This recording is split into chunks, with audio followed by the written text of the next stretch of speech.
क्या मरे हुए लोग वापस आते हैं दुनिया में? यहाँ पे एक फ़ोटो दिख रही होगी, एक बढ़िया औरत की या बोले किसी एक दादी की, वो वापस दुनिया में आई। और क्यों आई? क्या हुआ था इनके साथ? चलते हैं इस कहानी की तरफ। हाय, मेरा नाम है ओम और इस चैनल पे मैं सिर्फ़ और सिर्फ़ हॉन्टेड हॉरर कहानियाँ बताता हूँ। अगर आपको ऐसा सुनने में इंटरेस्ट है, तो इसको सब्सक्राइब किए बिना मत जाना। चलते हैं इस कहानी की तरफ। सोनू, सोनू नाम की एक लड़की जो पढ़ाई में बहुत होशियार थी एंड वो इतनी होशियार थी कि उसको आसानी से नौकरी लग गई एक मुंबई जैसे बड़े शहर में।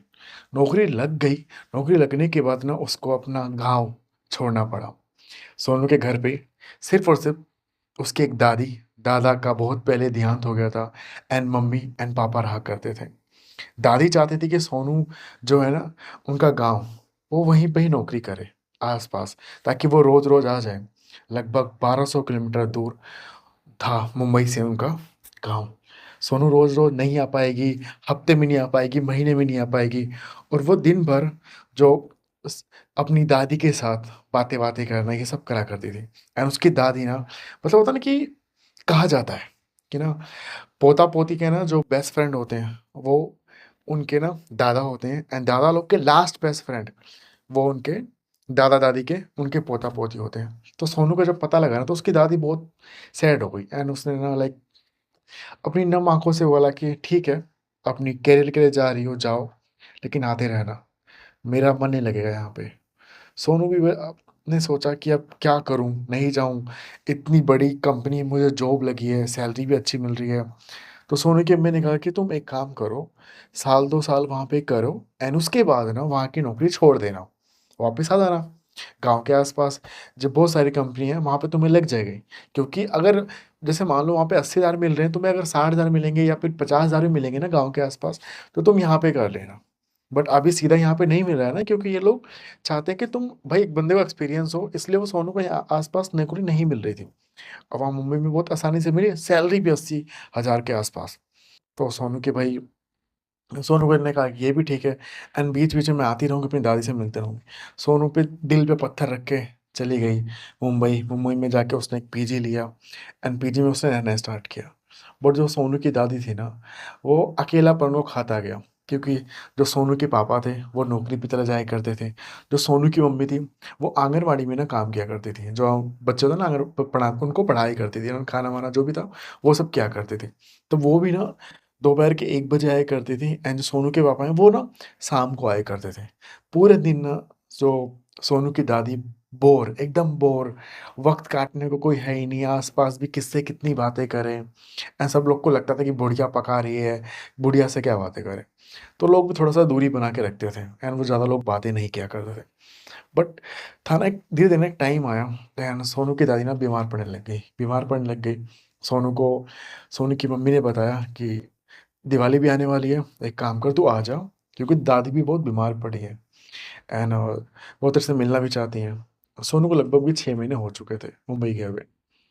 सोनू ने कहा कि ठीक है, मैं आती हूँ। बट सोनू ने जब देखा कि फ्लाइट के रेट इतने ज़्यादा महँगे थे, मतलब बस जाने-जाने का जो किराया था ना, वो ₹22,000 था।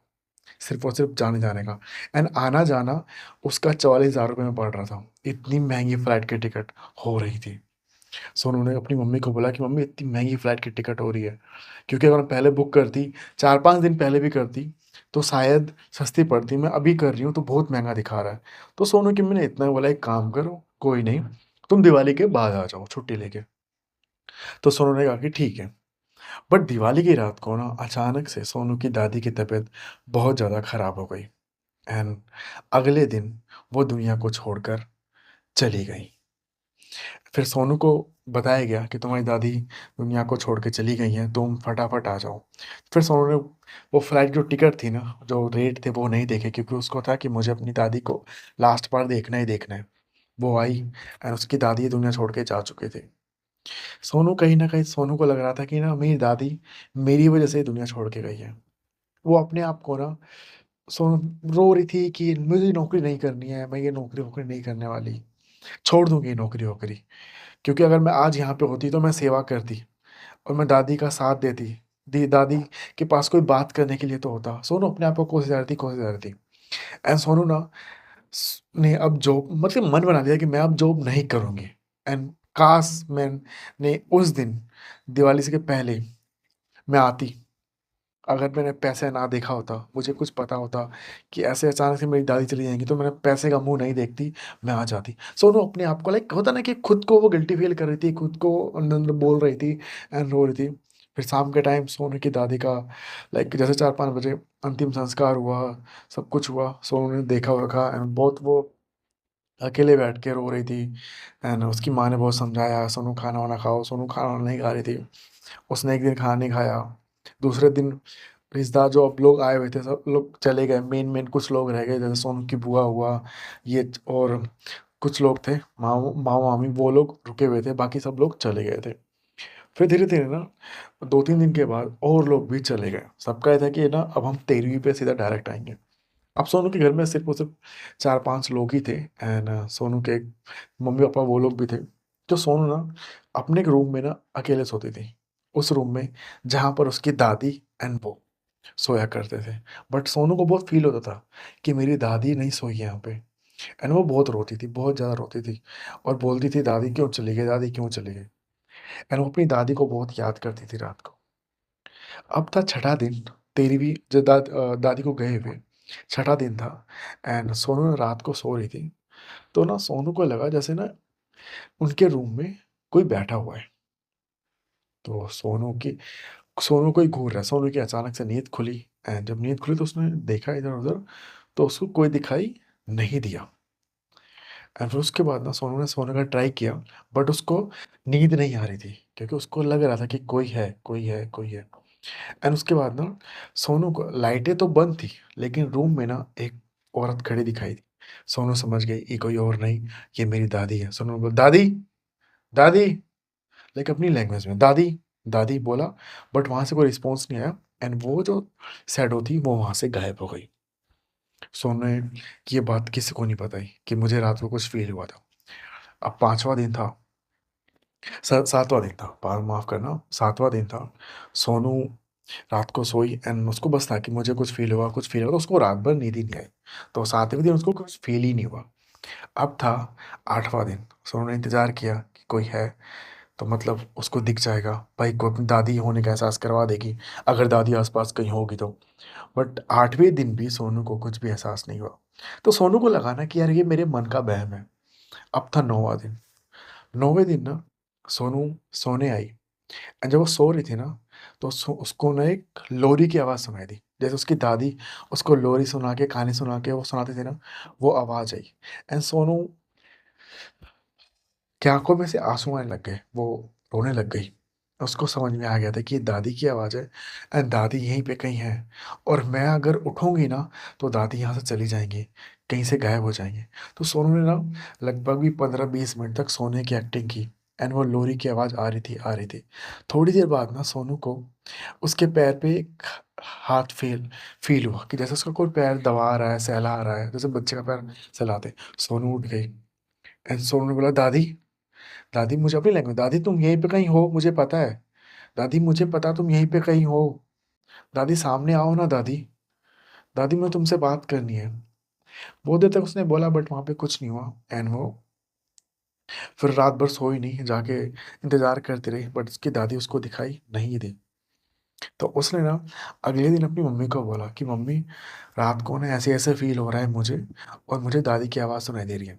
तो सोनू की मम्मी डर गई कि सोनू की मम्मी को लगा कि अगर दादी ऐसा फ़ील करवा रही है, तो ये मेरी बच्ची को अपने साथ ना लेके चली जाए अपनी दुनिया में। तो सोनू की अम्मी ने सोनू को बोला, "देख, ऐसा कर।" उन्होंने एक लोहे का हँसुआ था, जैसे फल-फ्रूट काटते हैं ना, जैसे सब्जियाँ काटते हैं, वैसा सामान उन्होंने सोनू को दिया कि इसको ना मैं तकिए के पास में रख के सो और भगवान जी की और जो मूर्तियाँ-वूर्तियाँ थी, वो वहाँ सोनू के सिरहाने पे रख दी, ये सब किया।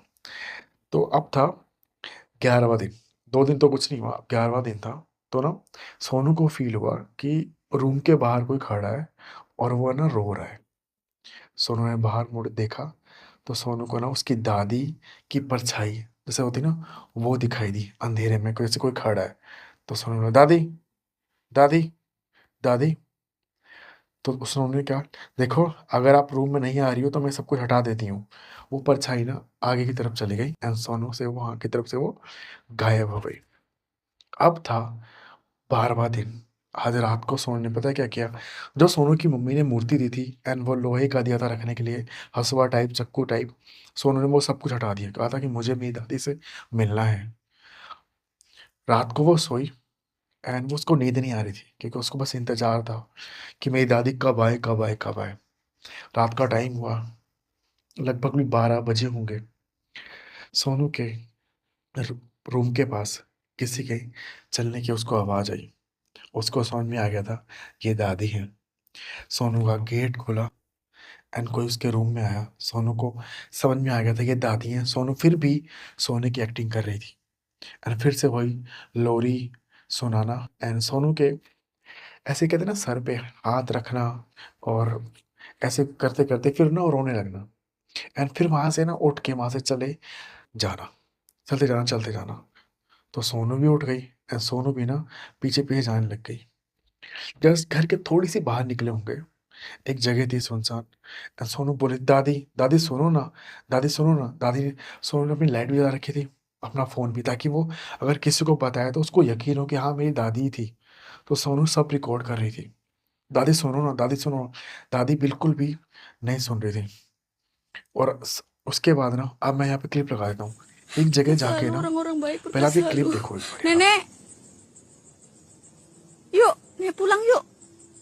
Yuk, pulang yuk. एक जगह Pulang ya. जाके ना सोनू Kasih की दादी makan saya गुस्सा हो aja गई। nggak bawa makan. उन्होंने कहा कि Deketin. मैं जा रही हूँ अपनी लैंग्वेज में, तुम यहाँ से जाओ। Astagfirullahaladzim. एंड गुस्से से उसकी तरफ आया, उसको डराया उन्होंने Cuma and deket Sonu doang. को भगा दिया एंड वापस Kenapa kah वो senternya चली tuh? गई। 13वीं के बाद वापस कभी सोनू की दादी सोनू को नहीं दिखाई दी। सोनू ने 13वीं के बाद ये क्लिप अपनी मम्मी को दिखाई कि मम्मी देखो, दादी वहीं पर दिखी मुझे और मैं वहाँ चली गई थी, लेकिन दादी ने मुझे वहाँ से कहा कि तुम यहाँ से चली जाओ, मेरे साथ साथ मत आओ।